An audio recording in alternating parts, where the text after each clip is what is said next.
Yankees have been swept by the Boston Red Sox, and not only in Fenway Park, but in the entire 2021 season so far.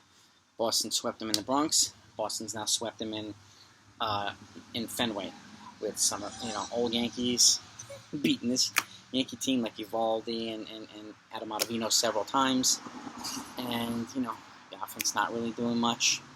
Garrett Cole had a bad day today. I mean, he gave up 6 runs, 5 earned runs. He went through 5 innings and 80-something pitches, but just didn't have it.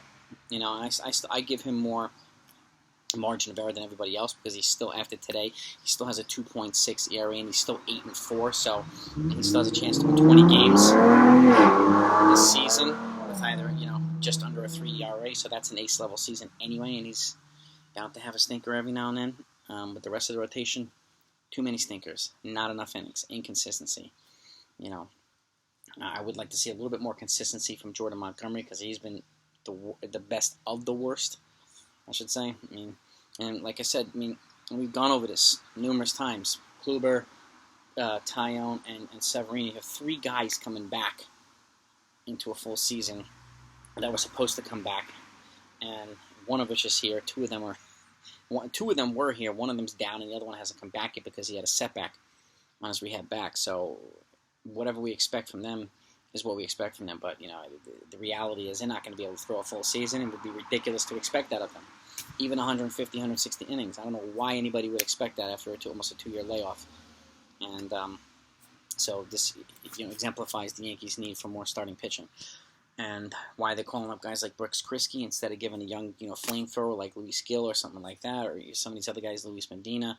And one of them's up, but these guys should be up here having opportunities to play, having opportunities to showcase what they have, and give the Yankees an idea, because if they do really well, they also boost their trade value should they be desired in a trade for a very good or controllable player. So I don't understand the logic by why the Yankees are just keeping guys like Brett Gardner here. As much as the sentimental value is great, but it's keeping him here and letting him clog up a roster spot when you have Derek Dietrich hitting well or better than Gardner down in AAA.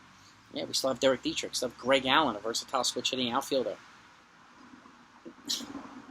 And yet we have, Gardner not hitting, Clint Frazier not hitting, and other guys that could be up here, Trey Ambergy. And I mentioned a couple of young guys, and they're in AAA that are playing really, really well right now. Take a look at my video from this morning, 3 decisions that the Yankees have to make. I bring up specific guys, but there's guys to give opportunities to, and yet they're being blocked by guys who are doing absolutely nothing. And even though it was a nail-biter today, 9-2, and with Aaron Judge being the sole offense with a 2-run home run, the Yankees are clearly not good enough to beat the other teams in the American League East, aside from the Baltimore Orioles. And what's sad about that is that even though they have a better record, the Orioles have scored more runs this season than the Yankees have. So look at that one, which is another mind blower. So it is what it is. The Yankees stink right now, unfortunately, and they have to get it right. They have to start making moves. And Cashman said they have to, talking to everybody, and feeding a lot of pots and all this stuff, irons in a lot of pots. Personally, I don't like the generalized stuff. You either be aggressive like Steve Cohen, or you don't be aggressive.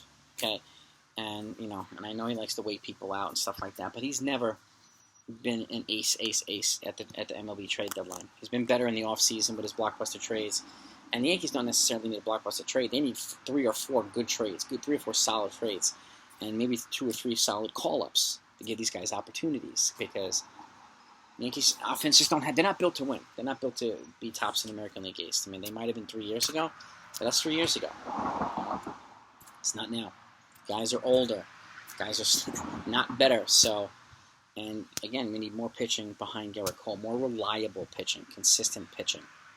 And we don't have it, So this is a frustrating video because, again, a lot of these games are winnable games. Today was not a winnable game. The Yankees didn't have it from the start. Not did Garrett Cole give up 4 runs in the first and then 6 in the first 3. So he didn't have it either, obviously. But the Yankees are showing absolutely no fight in the lineup, and that needs to be addressed.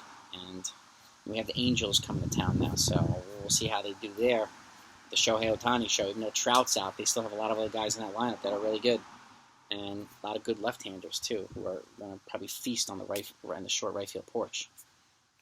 Left-handers that the Yankees should have to be feasting on that porch, but they don't, because they're either on other teams or in the minor leagues. So it is what it is. But that's the recap. Unfortunately, they got swept by the Red Sox, and that it is what it is. We have to move on from it. They have to learn how to move on from it and make adjustments to try to hopefully get better against the Angels, because they have to beat teams like the Angels and the more mediocre teams. Even though I think the Angels are quietly good and they're going to get better once Trout comes back, and I do have a feeling they'll make a solid trade at the deadline too. So I would look out for them either way, but they have to beat the Angels at least 2 out of 3. So, but we'll see. We'll see what happens. So thanks so much, guys, for watching. Talk to you next time.